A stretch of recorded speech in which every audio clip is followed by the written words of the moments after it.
नमस्कार, मैं पल्लवी शर्मा। आप देख रहे हैं अमन न्यूज और इस वक्त हम मौजूद हैं दिल्ली के इलेक्शन कमीशन ऑफ इंडिया के बिल्कुल सामने। और आपको बता दें कि जिस तरह से दिल्ली में सर्दी का मौसम बढ़ रहा है, सर्दी बढ़ रही है, वहीं दूसरी तरफ राजनीतिक पार्टियों का माहौल जो है वो गर्मा रहा है। आपको बता दें कि नई दिल्ली विधानसभा में आम आदमी पार्टी के उम्मीदवार अरविंद केजरीवाल पर बीजेपी ने, उनके प्रतिनिधि ने मतदाताओं को गुमराह करने का आरोप जो है वो अरविंद केजरीवाल पर लगा दिया है।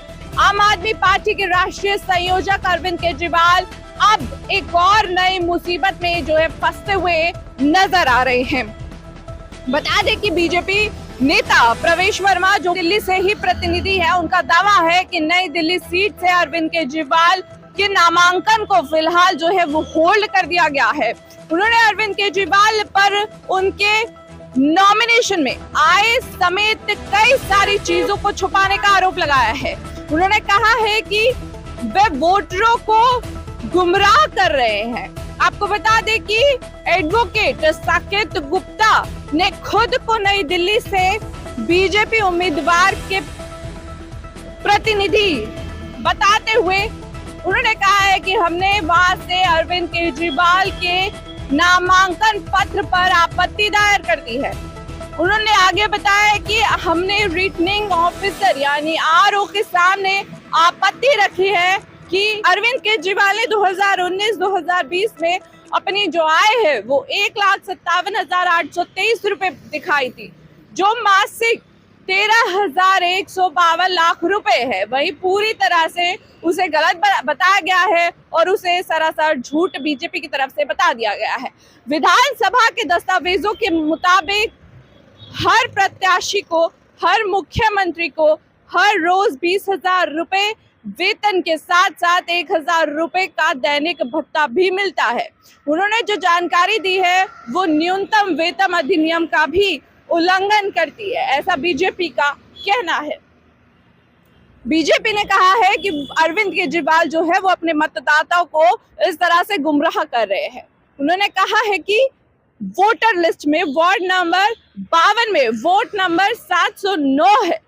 जब इसकी जांच की गई तो वार्ड नंबर 52 में वोट नंबर 708 ही पाया गया। दूसरा, इसका वोट जो है 1307 वार्ड नंबर 105 चांदनी चौक में रजिस्टर्ड है, जो आज भी शामिल है। इसका मतलब ये है कि चांदनी चौक के अरविंद केजरीवाल है, लेकिन वो जो नॉमिनेशन फॉर्म उन्होंने भरा है वो नई दिल्ली का भरा है।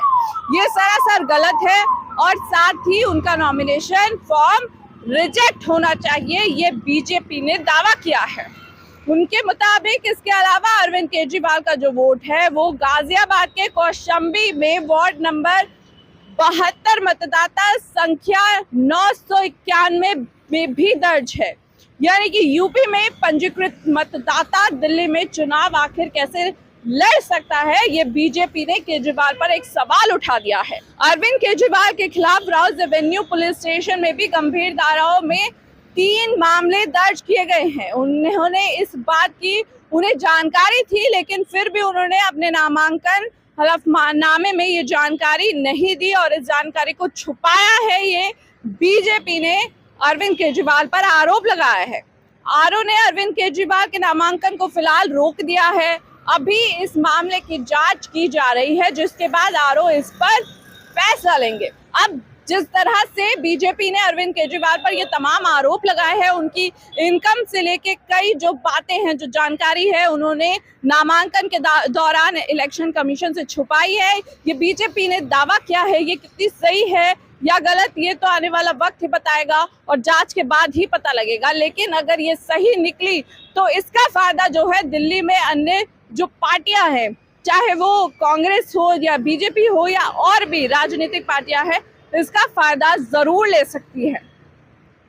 कैमरा पर्सन समीर के साथ मैं पल्लवी शर्मा, अमन न्यूज दिल्ली।